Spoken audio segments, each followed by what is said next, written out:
You feel the sand beneath your feet, coarse, stained with yesterday's blood. Around you, 50,000 voices rise and fall like waves against stone. You are not here to fight with honor. You are here because you were captured, because you are a woman, and because Rome has decided that your suffering will be today's spectacle. The year is 73 AD, and what awaits you in the coming hours will make death seem like kindness. Before we continue, I genuinely want to know, where in the world are you watching this from? It amazes me that a story this dark, buried for centuries, now reaches people across every continent searching for truth. The Roman Colosseum stands as one of history's most iconic monuments, a symbol of architectural brilliance and imperial power. But beneath its celebrated arches lies a truth that Roman historians wrapped in careful euphemism, a reality so disturbing that even the empire's own chroniclers struggled to record it plainly. For the women taken captive during Rome's relentless expansion, from the forests of Germania to the hills of Judea, from Celtic villages to North African settlements, the gladiatorial system represented something far worse than execution. It was systematic degradation designed not just to punish, but to erase every trace of dignity, identity, and humanity. This is not a story about warriors who chose the arena. This is about women who had no choice at all. The machinery of Roman conquest operated with terrifying efficiency. Every successful campaign yielded its human harvest, and Roman military doctrine specifically encouraged the capture of civilians alongside defeated soldiers. But not all prisoners faced the same fate. While male captives might become laborers or arena fighters, young women from conquered territories entered a darker economy entirely. Selection officers moved through prisoner lines with practiced eyes, identifying those who would generate the highest profit, not through their labor, but through their destruction. The criteria were coldly calculated. Age, physical appearance, and most importantly, their former status mattered. A Celtic chieftain's daughter, a Germanic priestess, a Jewish woman from a prominent family. These captives carried additional value because Roman audiences paid premium prices to witness the fall of those who had once lived free, who had once held respect in their own communities. The entertainment wasn't just in watching suffering, it was in watching who suffered. The journey to Rome began with psychological dismantling. Captive women were deliberately separated from their families, forced to march in chains through the very cities they had once defended. Roman soldiers understood that breaking a person's spirit began long before reaching the gladiatorial schools. Survivors' accounts, filtered through the writings of more sympathetic Roman observers, describe how these women were made to witness the execution of their brothers, fathers, and husbands before being loaded onto transport ships. This wasn't cruelty for cruelty's sake. It was calculated conditioning, designed to produce a specific kind of broken compliance that would prove most profitable once they reached their destination. But here's what the historical record reveals that most people never learn. The gladiatorial schools, the ludi, weren't simply training facilities. Archaeological excavations at Pompeii, preserved by volcanic ash in 79 AD, uncovered structures that tell a more complete and horrifying story. These institutions functioned simultaneously as prisons, training centers, and what Roman legal documents delicately termed entertainment venues. The architecture itself reveals the truth.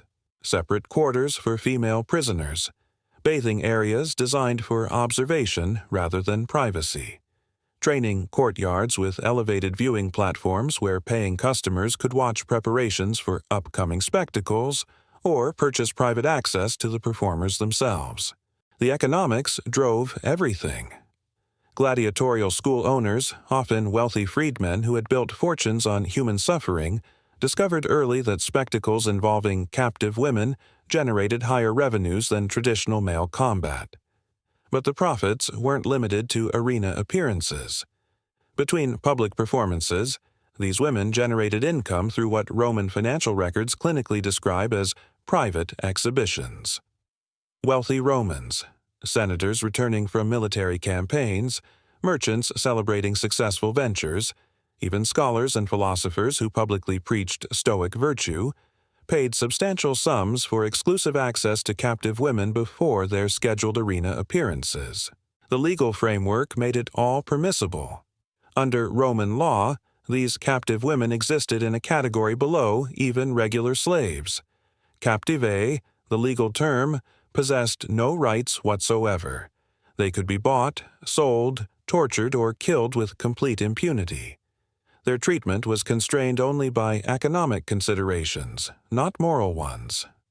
Surviving papyri from Egyptian gladiatorial schools include inventories that list these women alongside livestock, with detailed notations about their condition, origin, and estimated remaining performance value.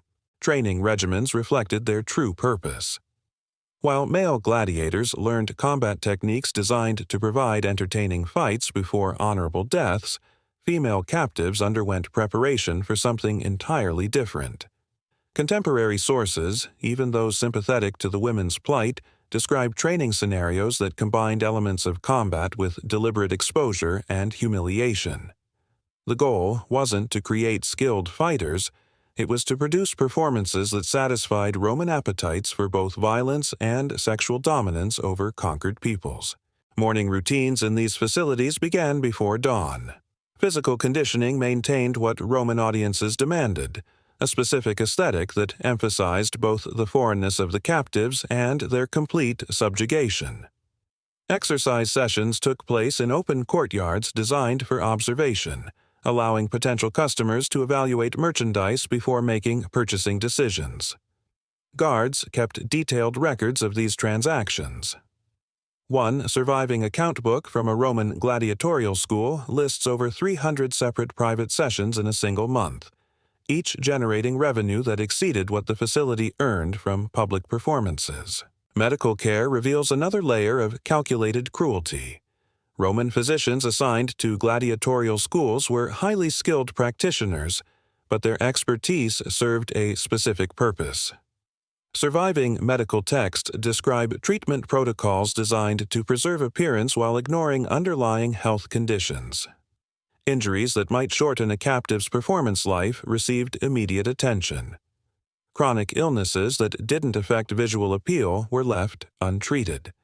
The goal was maintaining a facade of vitality that concealed systematic deterioration, keeping these women functional as entertainment just long enough to maximize profit before they were discarded. The dietary regimens followed similar logic. Captive women received nutrition calculated to prevent visible malnutrition while ensuring chronic weakness. This delicate balance, preservation without strength, required constant monitoring. Too little food, and they lost the physical appearance that Roman audiences demanded. Too much, and they might gain the strength to resist. Guards walked this line daily, adjusting rations based on upcoming performance schedules and private bookings. Religious festivals provided Roman authorities with moral justification for practices that might otherwise have troubled even their hardened society. Certain spectacles involving captive women were incorporated into celebrations honoring Mars and Venus. War and sexuality intertwined in ceremonies that framed degradation as divine worship. By positioning these exhibitions as religious observances, Rome transformed what might be seen as mere cruelty into sacred ritual. The women became sacrificial offerings in elaborate ceremonies that celebrated imperial dominance while invoking the gods' approval. The scale of these operations becomes clear when examining administrative records. Facilities in Rome alone housed hundreds of captive women at any given time, with regular shipments arriving from active military campaigns. This wasn't sporadic brutality. It was an industrial system requiring extensive logistical networks. Transporters, trainers, guards, physicians, costume designers, and administrators all worked together to transform conquest into entertainment and profit. The bureaucracy of suffering operated with the same efficiency as Rome's legendary road system or aqueducts. Costume designers created specialized garments for arena performances that carried profound symbolic significance. Archaeological fragments recovered from Pompeii reveal construction techniques designed to ensure maximum exposure while incorporating elements that mark the wearers as conquered enemies. Color choices reference their homelands, Celtic plaids, Germanic furs, Eastern silks, but modified to emphasize their degradation. Every detail was calculated. Clothing that simultaneously reminded Roman audiences of distant conquests while reducing the women to objects of visual consumption. But perhaps the most disturbing aspect wasn't the physical brutality, or even the systematic sexual exploitation. It was the normalization. Letters between prominent Roman citizens survive that discuss these practices with casual indifference. A senator writes to a friend recommending particularly entertaining performers at an upcoming spectacle. A merchant complains about declining quality as military campaigns in one region conclude, reducing the supply of fresh prisoners.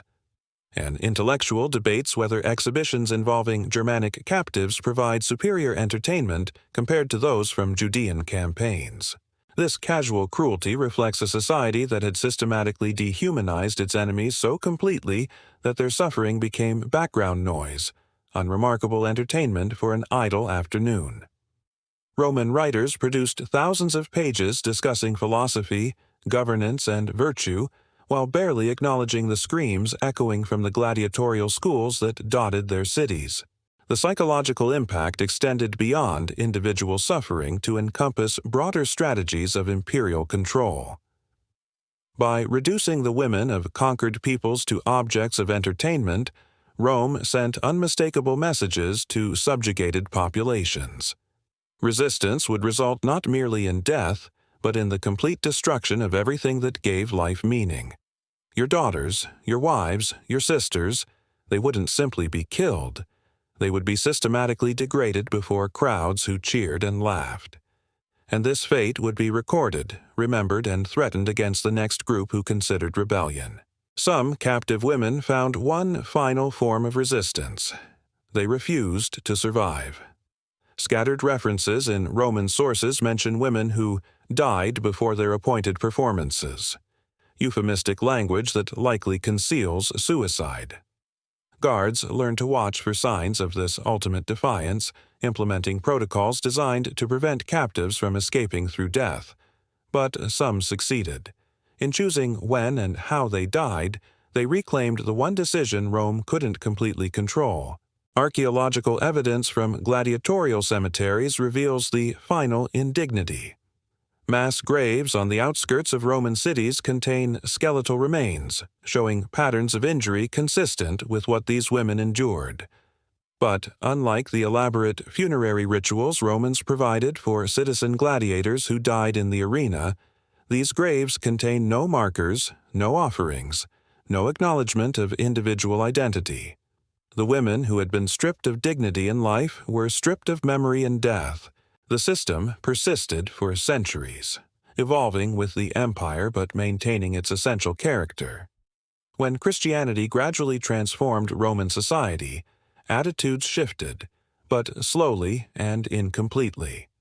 Early Christian writers condemned the arena's bloodshed but often remained strangely silent about the specific plight of captive women. Perhaps because acknowledging it fully would require confronting how deeply this cruelty had been woven into the fabric of their civilization. When the Western Roman Empire finally collapsed in the 5th century, the gladiatorial system collapsed with it. But the memory, or more accurately, the forgetting, continued. Medieval and Renaissance scholars who studied Roman history often glossed over these aspects, preferring to celebrate Rome's legal genius, architectural achievements, and philosophical contributions. The suffering of conquered women became a footnote, an uncomfortable detail that complicated the narrative of Roman greatness. Modern excavations continue revealing this buried truth. Each archaeological season uncovers new evidence, financial records detailing transactions, architectural features revealing purposes, medical texts describing procedures, skeletal remains bearing witness to specific forms of trauma. The stones remember what the written histories tried to forget. The sand of the Colosseum has long since been cleared away, replaced by modern walkways where tourists photograph ancient grandeur. But beneath those stones, absorbed into the earth over centuries, lies the physical record of countless women whose names we'll never know, whose stories were deliberately erased, whose suffering was considered so unremarkable that historians barely paused to record it. They stood where you might stand today, feeling the same sun, breathing the same air. But for them, that arena represented the culmination of a systematic process designed to destroy not just their bodies, but their humanity itself, and to profit from every moment of that destruction. The Colosseum remains one of the modern world's most visited monuments, a UNESCO World Heritage Site celebrated for its engineering brilliance. And it is brilliant, architecturally. But those arches, those passages, those underground chambers, they were built not just to stage spectacles, but to facilitate a machinery of degradation that consumed thousands of women whose only crime was being captured by an empire that had learned to transform human suffering into entertainment, profit, and a tool of imperial terror. The crowd's roar has faded. The empire has fallen. But the stones remain, silent witnesses to a truth that Rome tried to bury in euphemism and that history has been slow to fully acknowledge. That some forms of cruelty become so normalized, so woven into the daily fabric of society, that an entire civilization can participate in horrors and call it entertainment, can systematically destroy human beings and call it commerce, can reduce captive women to objects and call it conquest. The amphitheater still stands, magnificent against the Roman sky.